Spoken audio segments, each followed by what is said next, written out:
Bonjour à toutes et à tous et bienvenue pour cette vidéo de présentation du Ligoo Elite 5, un smartphone de 5,5 pouces avec des caractéristiques modestes mais très intéressantes compte tenu du rapport qualité-prix de l'appareil.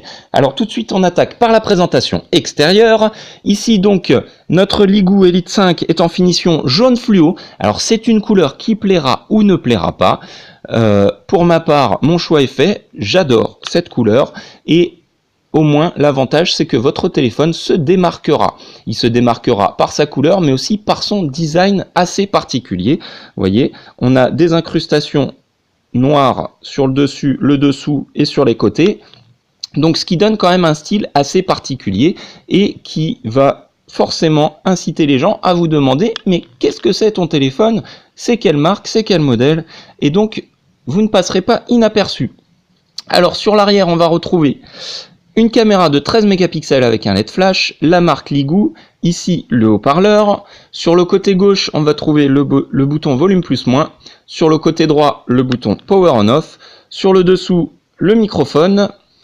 À l'avant, donc, les boutons ici, donc, qui ne sont pas rétroéclairés et qui se trouvent au bas de l'écran. La caméra qui est donnée pour du 8 mégapixels.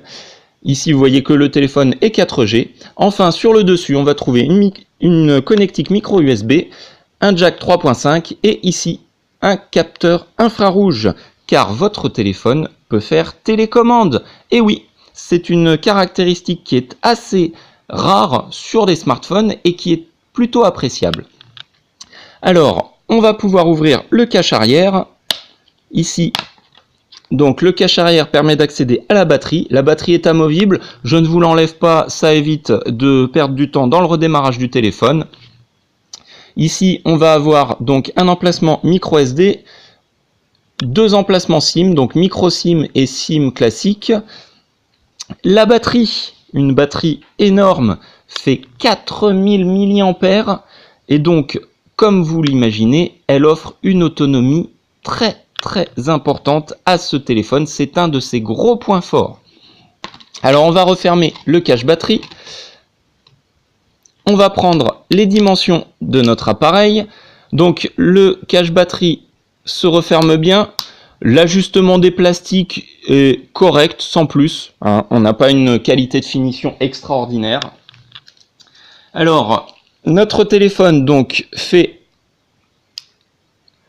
78 mm de large, il fait 154 mm de long et on est sur une épaisseur, alors c'est une épaisseur approximative de 9 mm. Donc une épaisseur plutôt raisonnable hein, compte tenu de la taille de la batterie. Voilà, donc on a un modèle qui est assez fin compte tenu vraiment de sa capacité de batterie. Le poids de l'appareil, on est autour des 160 grammes. Donc un poids assez contenu, dû notamment à la finition entièrement plastique de ce modèle. Hein. Vous voyez, les contours et la coque arrière sont en plastique. Donc ça ne donne pas effectivement une impression de très grande qualité.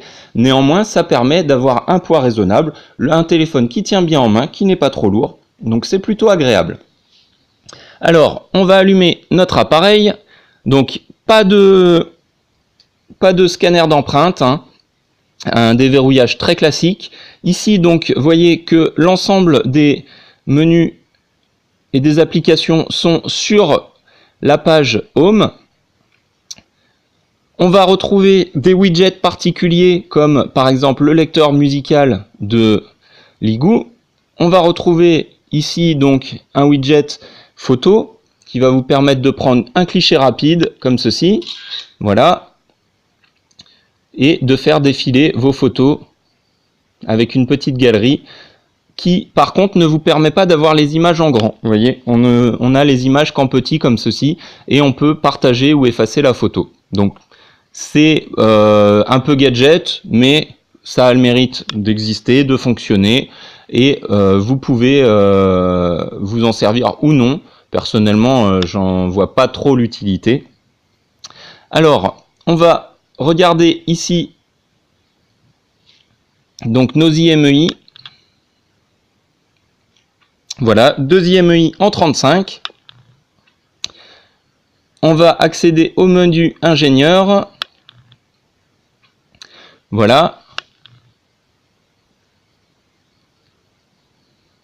Alors, ici, donc, j'étais directement dans le Ben mode. Ici, on a donc la 2G, la 3G avec les fréquences 900-2000, donc pas de problème pour la France, et la 4G, B1, B3, B7, B8 et B20.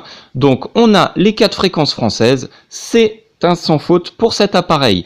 Surtout, ce qui est très important et qui n'est pas le cas de tous les modèles chinois, cet appareil chez Free vous offre la possibilité de profiter des 50 Go de données. Et oui, car sur beaucoup de modèles, malheureusement qui ne sont pas reconnus comme étant 4G par Free, même s'ils se connectent sur les antennes 4G, eh bien, bien souvent, vous n'avez pas accès aux 50 Go, Free vous bride à 3 Go de données. Et là, sur ce modèle, eh bien, vous avez accès aux 50 Go. Voilà, c'est un point important à prendre en considération. Pour ma part, c'est un point même essentiel parce que, notamment pour la vidéo, je regarde pas mal de vidéos et c'est vrai que 3 Go, c'est très juste. Donc, un très bon point pour ce modèle, voilà. Si vous êtes abonné chez Free, eh bien, sachez que vous aurez accès aux 50 Go. Ici, donc, le benchmark AnTuTu donc, nous dit que c'est un Leegu Elite 5. Jusqu'à là, tout va bien. Il fonctionne sous Android 5.1 en version 32 bits. Le modèle de processeur, c'est un MT6735P, donc un processeur Mediatek cadencé à 1 GHz, un quad-core, donc un petit processeur qui va néanmoins bien faire son travail.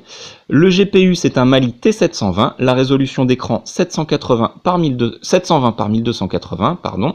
La caméra arrière 13 mégapixels. Ici, donc, la RAM, on a 2 Go, la ROM 16 Go.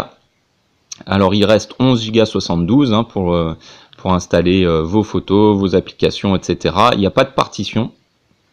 Le stockage interne, donc c'est la micro SD. Ici, c'est une micro SD de 32 Go. Donc, vous voyez, notre processeur qui est en 64 bits, mais la version Android, elle, est en 32 bits.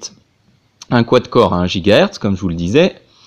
On va avoir donc une résolution d'écran de 720 par 1280, donc 320 dpi. Donc c'est une résolution qui est plutôt correcte, hein. On a une bonne qualité d'écran.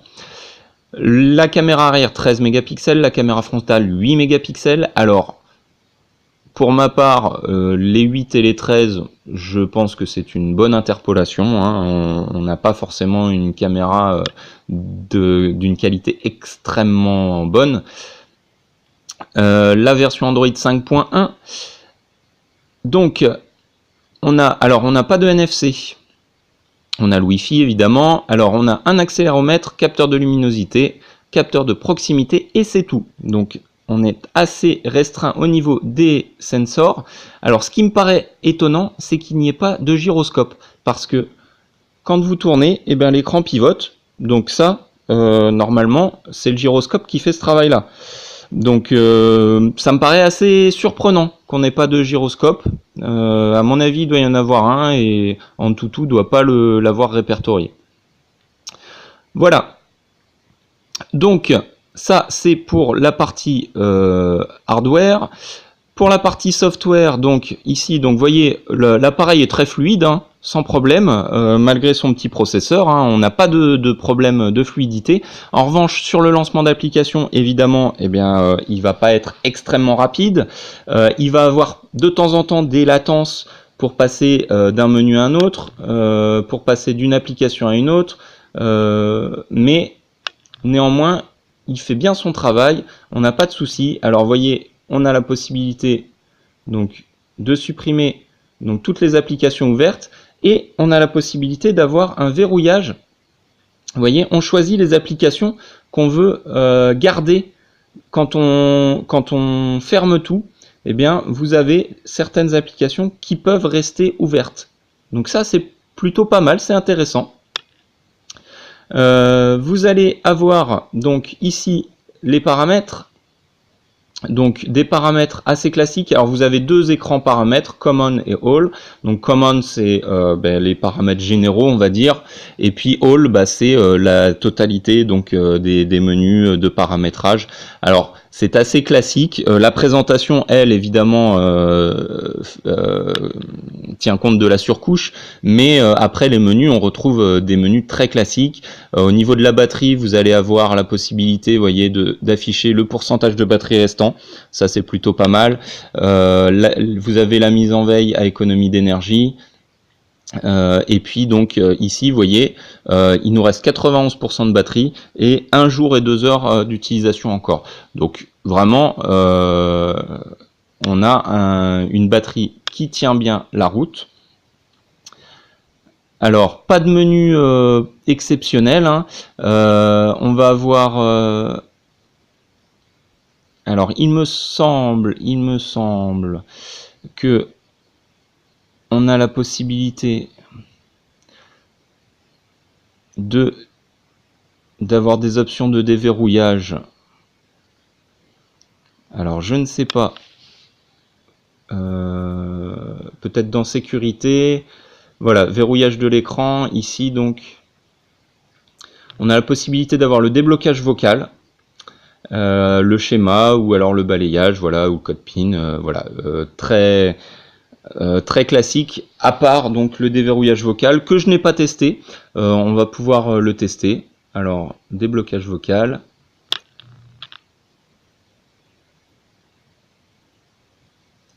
déblocage téléphone. Alors il faut, hop là, alors il faut l'enregistrer. Déblocage téléphone, déblocage téléphone, déblocage téléphone,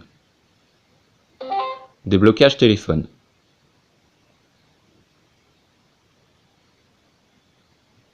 Voilà, alors on va mettre un schéma très classique.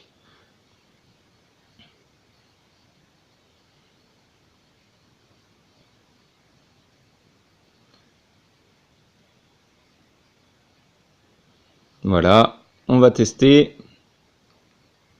Déblocage téléphone.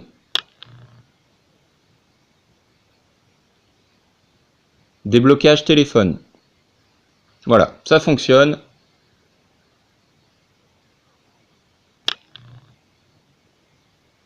Hop, voilà. On supprime. Alors, donc ça fonctionne bien, hein. Vous voyez. Donc c'est une option qui est plutôt intéressante. Alors ensuite, au niveau particularité, on a ici le Smart Remote. Ça, c'est une fonction qui va certainement vous intéresser, puisque votre téléphone peut faire télécommande pour la plupart de vos appareils. Donc plutôt que d'avoir 50 télécommandes à la maison, eh bien vous avez un Ligoo Elite 5 et vous pouvez contrôler la plupart des appareils. Alors, pas tous, parce que il faut évidemment que les appareils figurent dans la base de données de Ligoo. Pour ma part, donc j'ai configuré, vous voyez ici, mon téléviseur qui est une Philips, et eh bien la télécommande fonctionne parfaitement. La configuration est assez simple, hein, c'est très facile d'aller dans le menu de configuration, et donc ça fonctionne très bien. Pour ce qui est donc du GPS, alors le GPS, on va avoir ici, je vous ai fait une capture d'écran. Donc il faut savoir que j'ai activé le GPS à l'intérieur. On a ici 9 satellites visibles, 8 en utilisation avec une bonne détection. Le GPS fonctionne très bien sur cet appareil. J'ai eu une seule fois un problème au début. Alors c'était pas à la première utilisation, c'était à la deuxième utilisation où le GPS avait du mal à accrocher, mais depuis, vraiment, le GPS fonctionne très bien, il se calibre bien, et j'ai pas de décrochage, donc vraiment un très bon point. Un autre point qui est très important en ce qui me concerne, c'est que l'appareil ne chauffe pas. Il ne chauffe pas du tout. Y compris en utilisation GPS écran allumé, vous pouvez le laisser des heures durant, c'est ce que j'ai fait, et bien le téléphone était à peine tiède. Donc ça c'est vraiment assez incroyable par rapport à beaucoup d'autres modèles qui ont tendance à chauffer, voire surchauffer, et bien ce Ligoo Elite 5, lui, ne chauffe pas. D'autre part, donc sur la batterie tient extrêmement bien la charge. Le processeur, qui est un petit processeur, consomme très peu et vous permet d'avoir une autonomie exceptionnelle. Sur l'utilisation GPS, que je prends souvent comme référence moi pour mes modèles de téléphone, eh bien, sur une utilisation de 3 heures de GPS, il me restait encore 70% de la batterie. Donc c'est quand même assez extraordinaire. Sur d'autres modèles, moi, sur 2 heures d'utilisation de GPS, on arrive à vider la batterie. Là, sur ce téléphone, il vous reste encore plus de 60%, presque 70% de batterie au bout de 3 heures. Donc vraiment, ça c'est un gros point fort de l'appareil qui va vous permettre, alors sur le GPS mais aussi sur les jeux, sur les vidéos, d'avoir une autonomie exceptionnellement bonne. Votre téléphone tiendra sans aucun problème une journée, voire 2 jours si vous êtes un utilisateur raisonnable. Pour ma part, sur une utilisation quotidienne moyenne, sans aller forcer sur les caractéristiques du téléphone, sans faire trop de vidéos, de jeux, eh ben, on arrive le soir avec 50% de batterie. Donc c'est quand même extraordinaire. Ça, c'est vraiment le point fort de ce téléphone. Alors ensuite, donc, on va regarder un petit peu la qualité vidéo, enfin la qualité photo surtout.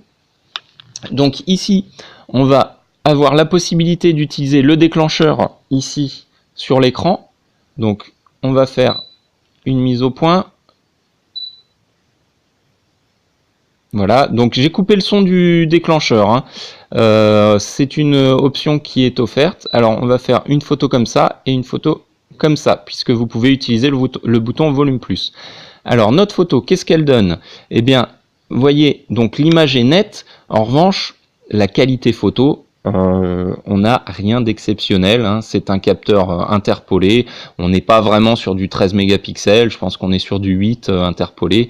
Et donc voilà, on a une photo qui est nette, un bon rendu des couleurs, mais en revanche, une photo qui granule, hein. Dès qu'on va zoomer, vous voyez, on a une image assez pixelisée. Donc on n'a pas une extraordinaire qualité, mais c'est pas forcément ce qu'on attend en premier lieu de ce modèle, compte tenu de son prix. La caméra fait néanmoins bien son travail. Alors ici donc le lecteur musical, vous voyez, va vous permettre simplement en cliquant, donc vous avez une petite animation, ou alors vous pouvez même déplacer le bras comme ceci. Vous allez pouvoir passer d'une chanson à l'autre comme cela. Voilà. Et donc au niveau volume sonore, on a un bon volume sonore. Donc c'est pas un volume qui est excessivement fort, c'est un volume qui est très très correct, et on a une bonne qualité sonore surtout, c'est ça qui est important. La qualité du son est très bonne. Voilà. Autre fonction particulière du téléphone, donc ça c'est plutôt pas mal, vous avez la possibilité de changer de thème simplement en faisant ceci. Donc avec 2 doigts, là, voilà, vous changez de thème instantanément. Ça c'est une fonction que moi je trouve plutôt sympathique. Et vous avez également la possibilité avec 3 doigts de faire une capture d'écran. Vous voyez ? Là, hop, voilà. Ça, ce sont les petites fonctions en plus de ce téléphone. Donc c'est plutôt agréable et appréciable que Ligoo ait pensé à nous mettre des petites fonctions comme ça supplémentaires. Ça coûte rien et ça fait toujours plaisir. Voilà. Donc, pour terminer sur ce Ligoo Elite 5, eh bien, je vous dirais que si vous cherchez un smartphone extrêmement puissant pour faire du jeu, ça n'est pas le modèle qui vous convient, très clairement. En revanche, si vous êtes un utilisateur moyen qui fait de la vidéo, un peu d'internet, des SMS et quelques jeux, eh bien ce téléphone vous conviendra parfaitement parce que il a une batterie qui est extraordinaire, il a un très bon écran, il a un bon rendu sonore, il a un appareil photo correct, il est 4G avec toutes les fréquences, il vous offre les 50 Go chez Free, il a quelques fonctions supplémentaires qui sont plutôt sympathiques, il a un look original et surtout, eh bien, pour terminer, il a un prix qui est très intéressant puisqu'il est vendu pour environ 110 €.